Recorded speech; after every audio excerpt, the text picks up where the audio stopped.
So final గా ఐబొమ్మని ఆదరించే వాళ్ళు కొన్ని లక్షల కోట్ల మంది ఉన్నారు సార్. సామాన్యుడికి సినిమా అందుబాటులో రావాలని ఆయన చేశాడు.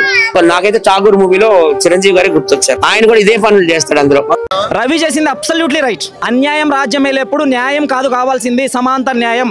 సమాంతర న్యాయం ప్రకారము ఐబొమ్మ రవి చేసింది 100కి 100% కరెక్ట్. అయ్యా ఐబొమ్మ రవి నా దేవుడు, నా గుండెల్లో ఉన్నాడు ఐబొమ్మ రవి. ఐబొమ్మ రవిది అసలు పెద్ద కేసే కాదు ఇక. అవునా సార్? ఇంకొకటి మనకి ఒక వార్నింగ్ అయితే వచ్చింది ఐబొమ్మ నుంచి, దమ్ముంటే నన్ను పట్టుకోండి అని చెప్పేసి అప్పట్లో వచ్చింది. మరి అది ఎవరు పంపించారు సార్? పోలీసులు దేని వెనకాల పడ్డారు? ఇప్పుడు కొండను దొవ్వి ఎలకన పెట్టినట్టు అని అంటే ఇక్కడ ఎలకన పెట్టడం పక్కన పెట్టండి, కొండ కూడా దొవ్వలా అసలు. ఓకే, కానీ ఛేదించాం సాధించాం. ఏం ఛేదించారు? ఏం బ్రేక్ త్రూ అయింది? ఏమి బ్రేక్ త్రూ అవ్వాలి? ఏమంటే నేను అడిగేది ఏంటంటే, ఎదురుగా సంకలో పిల్లిని పెట్టుకుని ఊరంతా ఎత్తికారంట. IBomma Ravi case is nothing. IBomma లాంటి వెబ్సైట్లు చాలా ఉన్నాయి సొసైటీ మార్కెట్లో, ఓకేనా? మీరు అతనికి సంబంధించిన అకౌంట్లు ఇవన్నీ కూడా ఎక్కడో కరేబియన్ ఐలాండ్స్లో ఉన్నాయి. నిధి అగర్వాల్ అకౌంట్స్ అన్ని ఇక్కడే ఉన్నాయి కదా, ప్రకాష్ రాజ్ అకౌంట్స్ అన్ని ఇక్కడే ఉన్నాయి కదా, దగ్గుబాటి రాణా అకౌంట్స్ అన్ని ఇక్కడే ఉన్నాయి కదా. లేదంటే అల్లు అరవింద్కి సంబంధించిన ఏది ఈ యొక్క యాప్తో పాటు యాప్లో ఇంత పచ్చిగా బెట్టింగ్ వెబ్సైట్లకి యాడ్లు వేసారే, వీళ్ళకి డైరెక్ట్ కనెక్షన్స్ ఉండవా? ఇన్వెస్టిగేషన్ చేయాల్సింది Nidhi Agarwal the biggest criminal of Telugu states. నాకు తెలిసి 3 సంవత్సరాలు తెలుసు నాకు ఈ విషయం. నేను ఎప్పుడూ చెప్పలా. పోలీసులు ఏమన్నా మొత్తం ఓడబీకుతారేమో, ఆ పేర్లన్నీ ఓడబీకి మొత్తం ప్రపంచానికి చూపిస్తారేమో, కనీసం ఎక్కడైనా వీళ్ళు ప్రూవ్ చేసుకుంటారేమో పోలీసుల కింద అని చెప్పి మేము చూస్తూ ఉంటే దీన్ని కూడా నీరు గారు చర్చేవారు. దీనిలో ఏం పెట్టారు? కొండందు ఎలికని కాదు, కనీసం కొండ కాదు కదా, చిన్న గొయ్య కూడా తోవలేదు. ఈ కళ్ళ ముందు కనిపిస్తున్న ఒక్క సెలబ్రిటీని పట్టుకున్నారండి. బెట్టింగ్ యాడ్లు మెట్రో పైన బెట్టింగ్ యాడ్లు వేసారే, మెట్రో పైన ప్రజలు తిరిగే మెట్రో పైన ఎంత మోకరి, ఎంత కామెడీ గళ్ళండి ప్రజలు. ఐబొమ్మ అకౌంట్ కాదు ట్రైన్లో తీసుకోవాల్సింది, గవర్నమెంట్ అకౌంట్ని తీయండి. ఆ ఫండ్స్ ట్రైన్లు తీస్తే తెలియదండి. ఎవరిని పిచ్చోళ్ళు చేస్తున్నారు పోలీసులు, ఎవరిని పిచ్చోళ్ళు చేస్తున్నారు ఈ పొలిటీషియన్. నిజంగా జనం సన్నాసులు. అడగాల్సిన ప్రశ్న ఏం అడగాలి? రవి గురించి కాదు, రవి గురించి ప్రాణం ఇస్తాం, లేదంటే ఇదే రవి గురించి ఎంతమంది అడ్వకేట్లు వచ్చి మాట్లాడారు, ఎమ్మెల్యేలు వచ్చి మాట్లాడారు. ఎమ్మెల్యేలు సిగ్గేస్తుంది వీళ్ళని చూస్తుంటే. అల్లు అరవింద్ సంబంధించిన యాప్ల్లో ఈ రకమైన యాడ్లు వేస్తే దాని గురించి మాట్లాడకుండా ఐబొమ్మ రవి గురించి మీరు మాట్లాడుతున్నారు అందరూ. హాయ్ హలో నమస్తే, వెల్కమ్ టు ప్లస్ టీవీ. నేను అలంకృత. సో ఐబొమ్మ రవి అరెస్ట్ అయిన తర్వాత రకరకాల కథనాలు వింటూనే ఉంటున్నాం. అసలు అరెస్ట్ ఎలా అయ్యారు, అయిన తర్వాత ఎలా చేశారు, దాని తర్వాత జరిగిన ప్రెస్ మీట్లు అవ్వచ్చు, లేదంటే ఆయన ఇక్కడ కాకుండా వేరే కరేబియన్ దీవులలో ఉండడం వలన రకరకాల ట్రాన్సాక్షన్స్ అవ్వనివ్వండి, చాలా రకాలుగా. అండ్ నేను అడిషనల్గా మళ్ళీ ఒక ప్రెస్ మీట్ అయితే పెట్టడం జరిగింది. అసలు ఈ విశేషాల గురించి ఎక్కడ స్టార్ట్ అయింది, ఎక్కడ ఎండ్ అవ్వబోతుంది, దాని తర్వాత ఏంటి అనే విషయాలు కూడా మనం మాట్లాడుకుందాం. ఈరోజు మనతో పాటు విజయ్ గోస్ట్ గారు ఉన్నారు. సార్ నమస్తే. సార్ నమస్తే మేడం. ఎలా ఉన్నారు సార్? ఫైన్ మేడం, మీరు బాగున్నారా? చాలా బాగున్నాను సార్. సో ఫైనల్గా ఐబొమ్మని ఆదరించే వాళ్ళు కొన్ని లక్షల కోట్ల మంది ఉన్నారు సార్. ప్రతి ఒక్కరి ఫోన్లో వాళ్ళు ఎంత పెద్ద వీవీఐపీలు అయినా సరే ఐబొమ్మని చూసే వాళ్ళు చాలామంది ఉన్నారు. అసలు ఎవరు నడిపిస్తున్నారో అర్థం కాదు. కానీ ఒక సడన్ టైంలో ఒకేసారి ఐబొమ్మ రవిని పట్టుకున్నాం అని చెప్పేసి ఒక కథనాలు అయితే టీవీలో చూసాం. అసలు ఎలా పట్టుకున్నారు? చాలామంది అంటున్నారు వాళ్ళ వైఫ్ లీక్ ఇచ్చేశారు సంథింగ్ అని. అసలు ఎలా స్టార్ట్ అయింది? సో ఐబొమ్మ కేసు స్టార్ట్ అయినప్పుడు నేను నా ఫస్ట్ ఇంటర్వ్యూలో కూడా చాలా క్లియర్గా చెప్పా. సేమ్ సిల్క్ రోడ్ అనే వెబ్సైట్ ఉంది.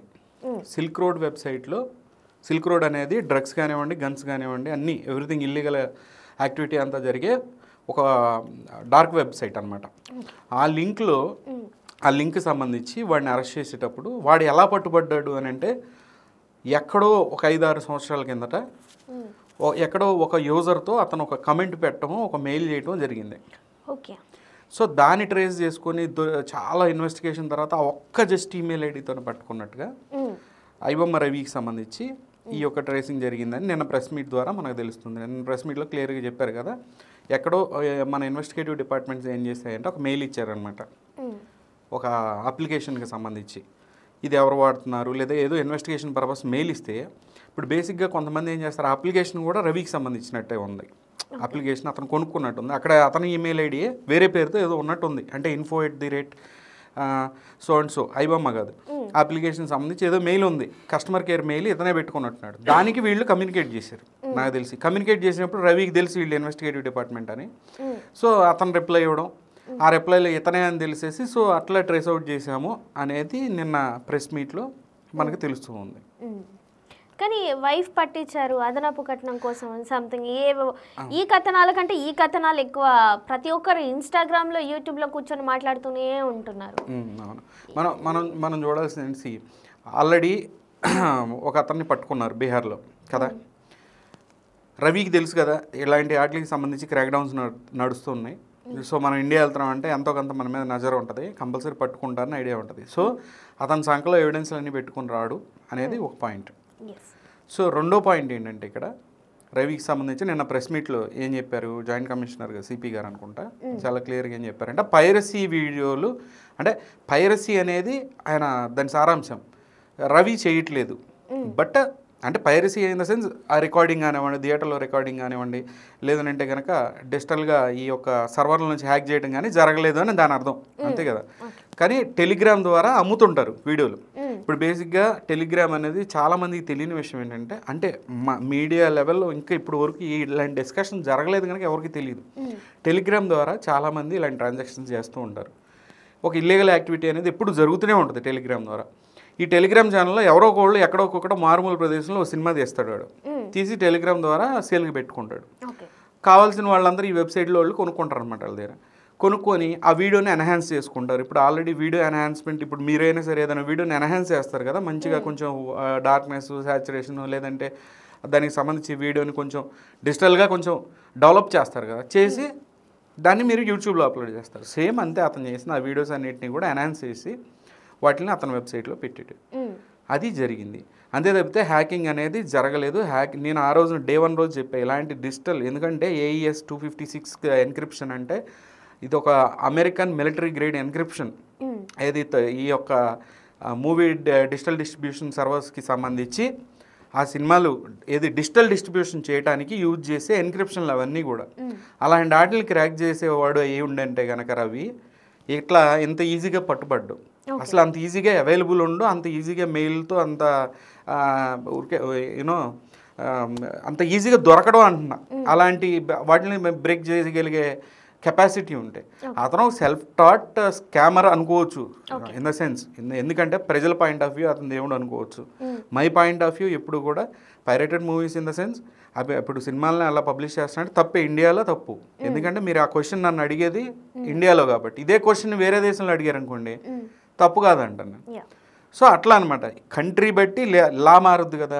మన కంట్రీలో అది లీగల్ కాబట్టి ఇప్పటికీ క్రిమినల్ కింద నేను భావిస్తాను ఆ విషయంలో. సార్ అంటే సేల్ చేశారు, తీసుకున్నాడు అని వింటున్నాం కదా, మరి అసలు అవి ఎక్కడి నుంచి తీసుకున్నారు, ఎక్కడి నుంచి వచ్చాయి? కొన్ని వందల మూవీలు ఉన్నాయని 21,000 అలా వినడం అయితే జరిగింది.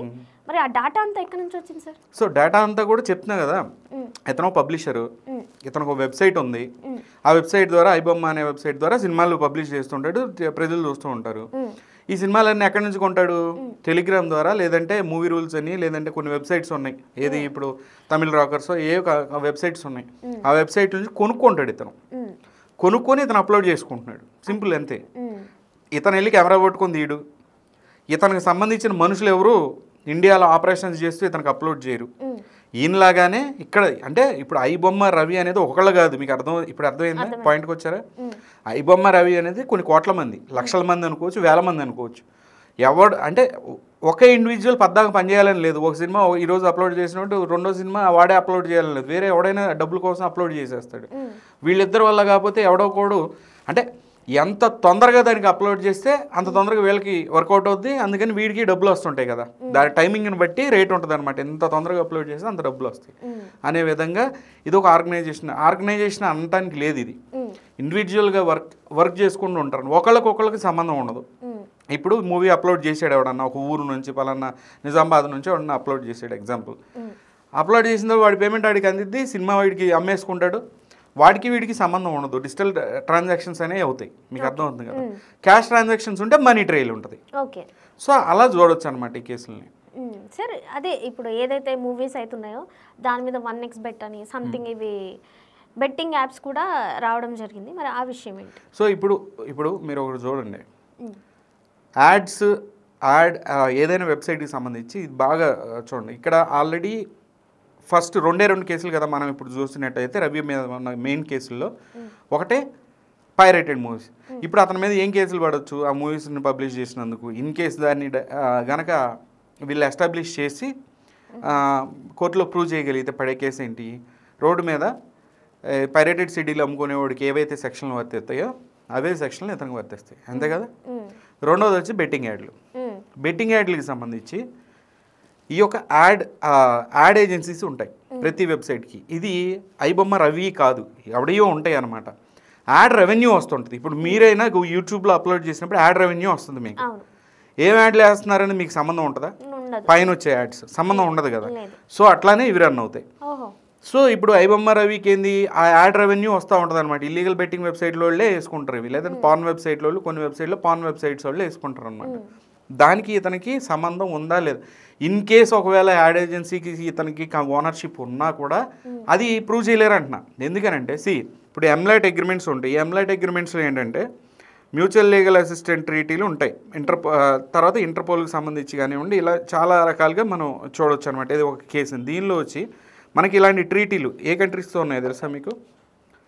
ఇది కరేబియన్ కంట్రీస్లో మీకు ట్రినిడాడ్ అండ్ టొబాగో, తర్వాత జమైకా,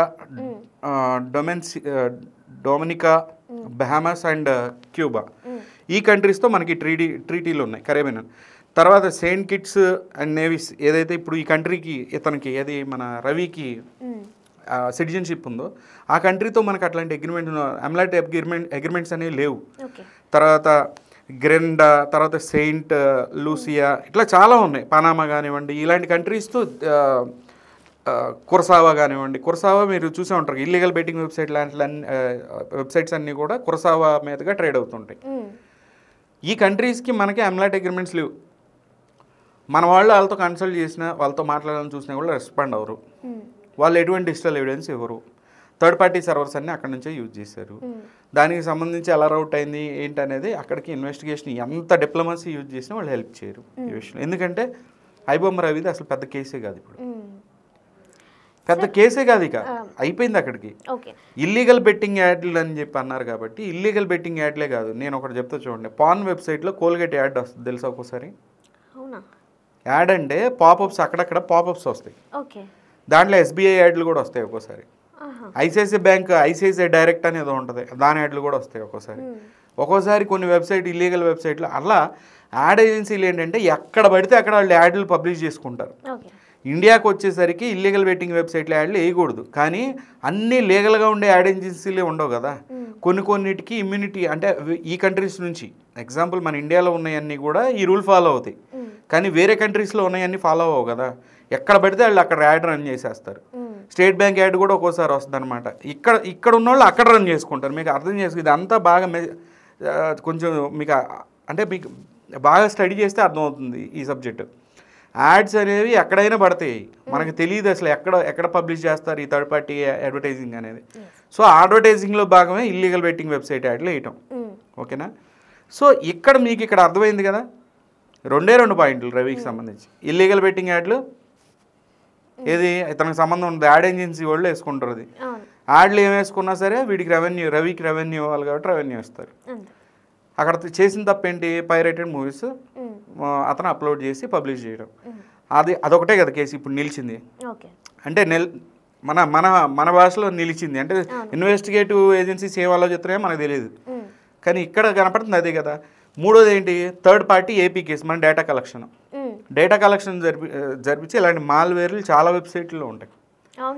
చాలా వెబ్సైట్లు లీగల్గా ఉన్న వెబ్సైట్లో కూడా ఒక్కోసారి మనం ఒకటి నొక్కితే ఏదేదో డౌన్లోడ్ అవుతుంది. మన ఫోన్లో కానివ్వండి, సిస్టంలో కానివ్వండి డౌన్లోడ్ అవుద్ది, ఆటోమేటిక్గా ఇన్స్టాల్ అవ్వచ్చు, అవ్వకపోవచ్చు. ఇలాంటివన్నీ డేటా కలెక్షన్ ఎక్కడ పడితే మాల్వేర్ అనేది ప్రపంచంలో ఎక్కడైనా ఉంది. ఇన్ని కొంచెం చాలా అఫీషియల్ గవర్నమెంట్ వెబ్సైట్ల నుంచి కూడా డౌన్లోడ్ వచ్చేస్తాయి. అవి మనం ఎక్కడికక్కడ బ్లాక్ పెట్టుకొని ఉంచుకోవాలి. మనం ఎప్పుడు సెక్యూర్గా మనం ఉండాలి, ఓకే. దానికి రెస్ట్రిక్షన్ లేదు, దానికి ఒక పర్టికులర్ లా లేదు, దాన్ని ప్రూవ్ చేయలేరు. సో మళ్ళీ వెనక్కి వస్తే ఏ కేసు ఉంది? ఒక పైరేటెడ్ మూవీస్కి సంబంధించి రోడ్డు మీద సీడీలు అమ్ముకునేవాడి మీద ఏ కేసు పెడతారో ఆ సెక్షన్లే ఉంటాయి. యా సార్, ఇంకొకటి మనకి ఒక వార్నింగ్ అయితే వచ్చింది ఐబొమ్మ నుంచి, దమ్ముంటే నన్ను పట్టుకోండి అని చెప్పేసి అప్పట్లో వచ్చింది. మరి అది ఎవరు పంపించారు సార్?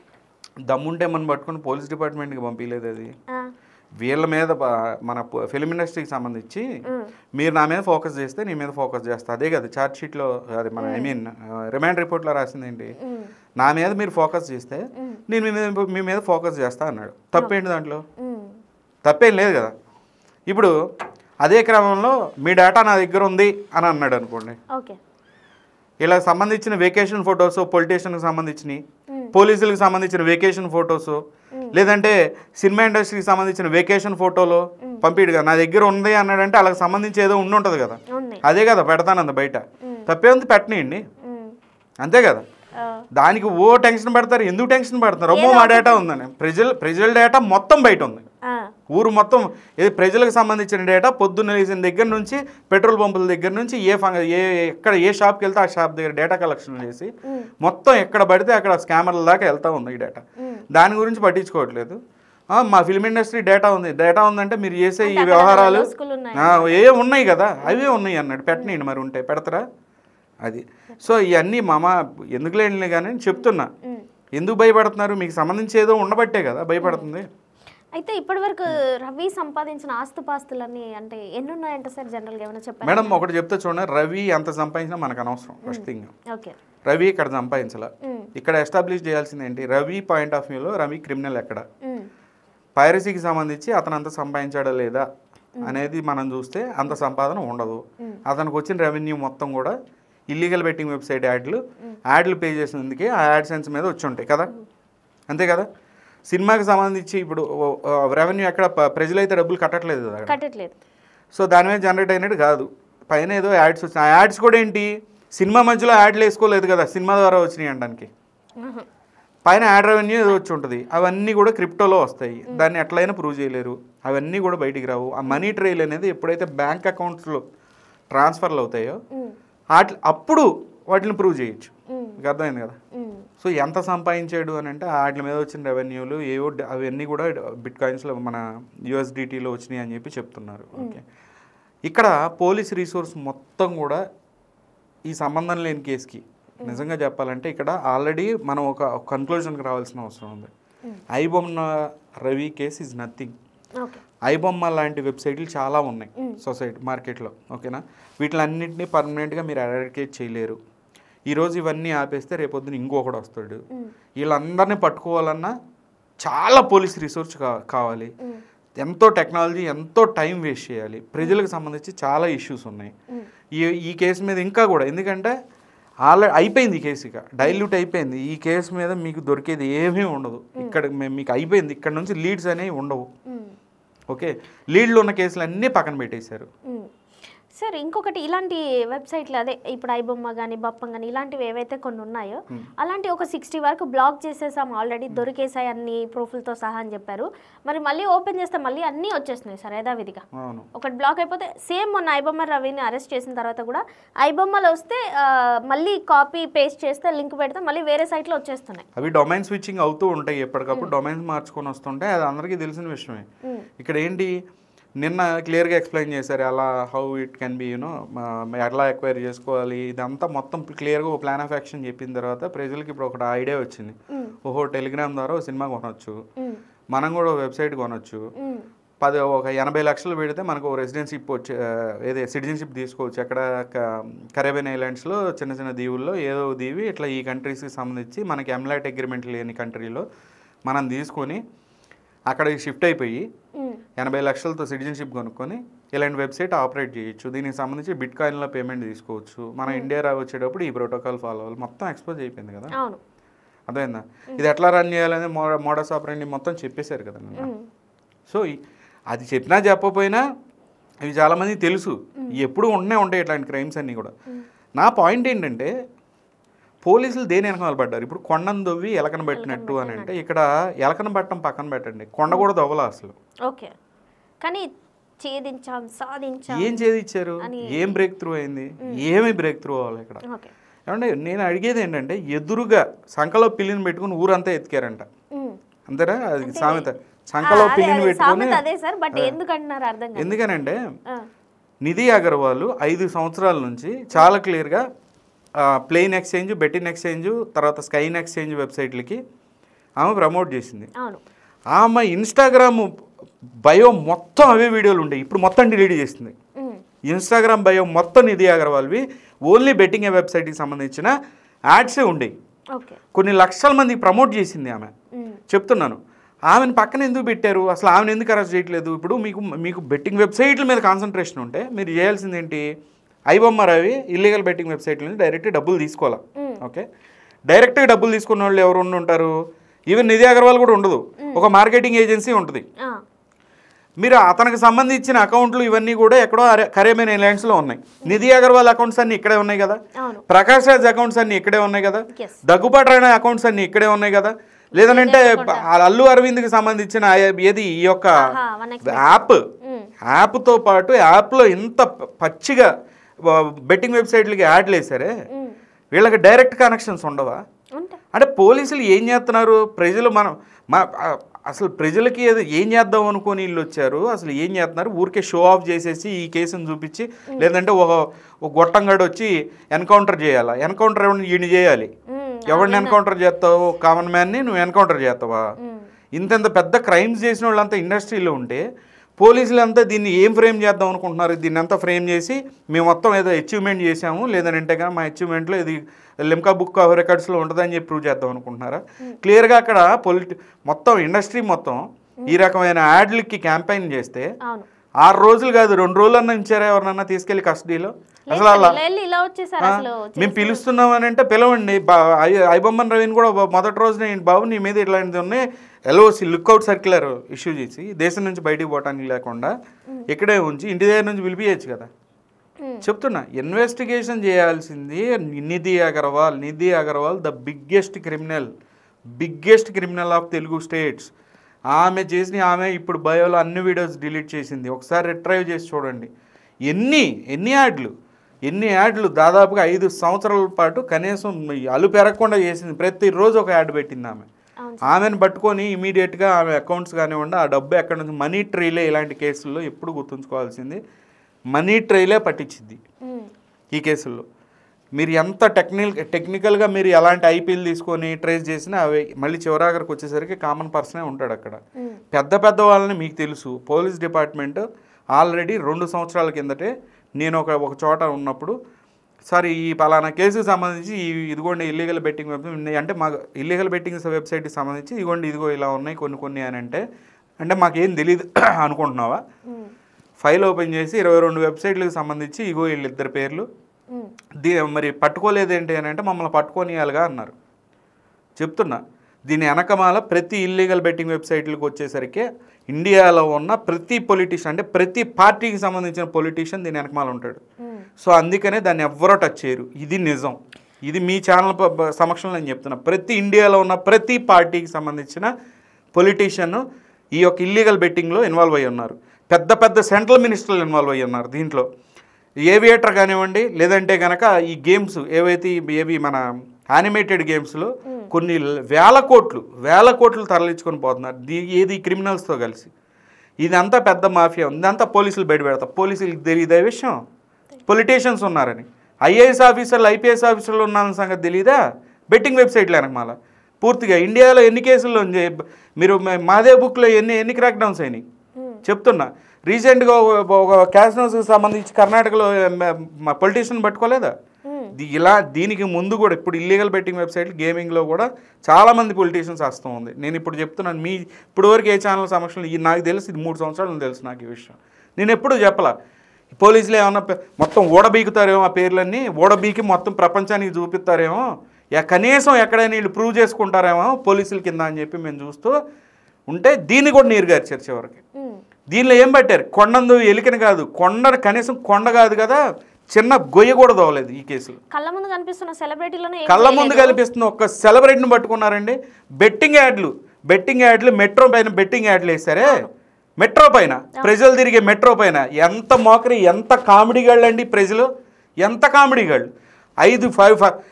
మొత్తం తెలుగు సమాజం మొత్తం నిద్రలేసింది అని పొద్దున్నే 5 GB అయిపోగా నిద్రపోయారు ఈ ప్రజలు. చెప్తున్నా, నిద్రపోతున్నారండి. ఒక క్రిమినల్ పట్టుకొని హీరో చేస్తున్నారు. రోడ్డు మీదకి వచ్చి ఇంత దమ్మున్నోళ్ళు ప్రాణాలు ఎత్తారా? ఒక్క దరిద్రుడు ప్రాణం ఎత్తాడని ప్రపంచం ఈ దేశం గురించి ఈ ప్రజలు ఒక్కడన్నా రోడ్డు మీదకి వచ్చి కూర్చుంటారండి? ఎందుకు అరెస్ట్ చేయలేదు ఈ యొక్క సినిమా యాక్టర్లని? ఏమండి, మెట్రో మీద ఎందుకు బెట్టింగ్ యాడ్లు వేశారు? గవర్నమెంట్కి డబ్బులు వచ్చినాయి. ఏ అకౌంట్ని? రవికి సంబంధించిన ఐబొమ్మ అకౌంట్ని కాదు చేయాల్సింది. ఐబొమ్మ అకౌంట్ని కాదు ట్రైన్లో తీసుకోవాల్సింది. గవర్నమెంట్ అకౌంట్ని తీయండి. గవర్నమెంట్కి మెట్రో మీద వేసిన ఫండ్స్, మెట్రో మీద యాడ్లు వేశారు 1xbat.com అని చెప్పి. దాని ఫండ్స్ ఎక్కడి నుంచి వచ్చినాయి? ఆ ఫండ్స్ని ట్రైన్లు తీస్తే తెలియదండి. ఎవరిని పిచ్చోళ్ళు చేస్తున్నారు పోలీసులు, ఎవరిని పిచ్చోళ్ళు చేస్తున్నారు ఈ పొలిటీషియన్లు. అదొక్కటి చాలదా? రవి కావాలా అని అడుగుతున్నా. రవి కావాలా? రవి కాదు, మెట్రో పైన వేసిన యాడ్ని ఎక్కడి నుంచి వచ్చింది ఆ డబ్బు అని చెప్పి ట్రైల్ తీయలేరండి వీళ్ళు. ప్రజలు ఎంత సన్నాసులు ప్రజలు. ప్రతి సన్నాసికి చెప్తున్నా, అడగండి. ఒక్కడు రోడ్డు మీదకి వస్తాడు, ఒక్కడు కూడా రాడు. కావ్యశ్రీ ఏమన్నాడు తెలుసా? This is a pseudo society. ఎవడరా నువ్వు మార్చేది? ఎవరిని మారుతున్నావు? పొద్దున్న ఒకటి చేస్తే సాయంత్రాన్ని మర్చిపోతే ఈ జనాన్ని మారుతావు నువ్వు అన్నారు. నిజం అన్నాడు. నేను ఈ రోజున రవి కేసుతో నేను డిసైడ్ అయింది ఇదే. నిజంగా జనం సన్నాసులు. అడగాల్సిన ప్రశ్న ఏం అడగాలి? రవి గురించి కాదు. రవి గురించి ప్రాణం ఇస్తాం, లేదంటే ఇదే రవి గురించి ఎంతమంది అడ్వకేట్లు వచ్చి మాట్లాడారు, ఎమ్మెల్యేలు వచ్చి మాట్లాడారు. ఎమ్మెల్యేలు సిగ్గేస్తుంది వీళ్ళని చూస్తుంటే. సరే ప్రజలు రాలేదు, అడ్వకేట్లు సీనియర్ అడ్వకేట్లు వచ్చారు. జీవి నరసింహారావు గారు ఎవరో వచ్చి ఆయన వచ్చాడు, లేదంటే కొంతమంది ఎమ్మెల్యేలు వచ్చి మాట్లాడారు. వాళ్ళని చూస్తే నాకు సిగ్గేస్తుంది. మెట్రో మీద యాడ్లు వేశారు కదా, యాడ్లు వేసిన డబ్బు ఎక్కడి నుంచి వచ్చింది?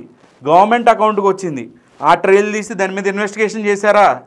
ఏమండి, అల్లు అరవింద్ సంబంధించిన యాప్ల్లో ఈ రకమైన యాడ్లు వేస్తే దాని గురించి మాట్లాడకుండా ఐబొమ్మ రవి గురించి మీరు మాట్లాడుతున్నారు అందరూ. అంటే ఇక్కడ ఐబొమ్మ రవిని పొగిడాడా తిట్టాడా కాదండి నేను అడుగుతుంది. అసలు సమస్యని పక్కదోవ పట్టించి వీళ్ళు చేస్తున్న యాక్టింగ్లు, వీళ్ళ యాసాలు అసలు చూడలేకపోతున్నాం. ప్రెస్ మీట్లు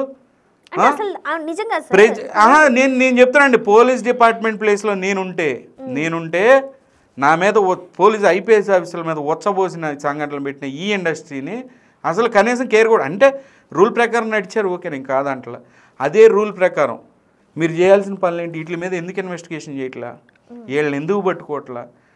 జీతాలు వీళ్ళ జీతాలు, పొలిటీషియన్ జీతాలు, వీళ్ళంతా జీతగాళ్ళు.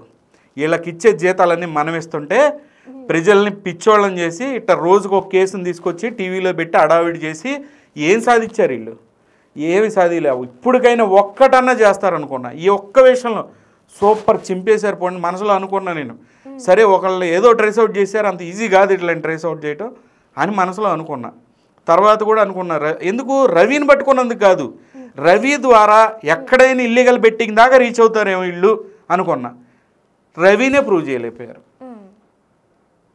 అది ప్రూవ్ చేయలేకపోయారని ఇప్పుడు అంటాం కాదు, ప్రూవ్ చేసినా కూడా ఏంటి చిన్న అంటే మీరు పట్టుకున్న మీరు ఇచ్చిన హడావిడి లెవెల్లో ఉండదండి ఈ కేసు. హడావిడి ఎక్కువైపోయింది మరి అందరినీ. రవి ఇల్లీగల్ బెట్టింగ్ చేశాడు. ఇల్లీగల్ బెట్టింగ్ చేస్తున్న వాళ్ళు ఎదురుగా తిరుగుతుంటే వాళ్ళు ఏసీ కార్లో రోజు వచ్చి మీ ఆఫీసులకు వచ్చి పోతుంటే నమస్కారం మేడం అని చెప్పి పంపుతా మీరు వాళ్ళని కస్టడీలో ఉంచకుండా నేను ఇంకా మాట్లాడలేను మేడం వీటి గురించి. సో ఫైనలీ మొత్తం ఏం లేదు, కొండను తవ్వడం లేదు, ఎలకను తవ్వడం లేదు, అసలు ఏమీ లేదు. ఉత్తి పస అంతే. జస్ట్ రేటింగ్ కోసం వాళ్ళని వాళ్ళు బయటికి తెచ్చుకోవడం కోసం ఇవన్నీ చేస్తున్నారని అయితే మనకి ఇక్కడ క్లియర్ కట్గా అర్థమవుతుంది. Thank you sir. Thank you.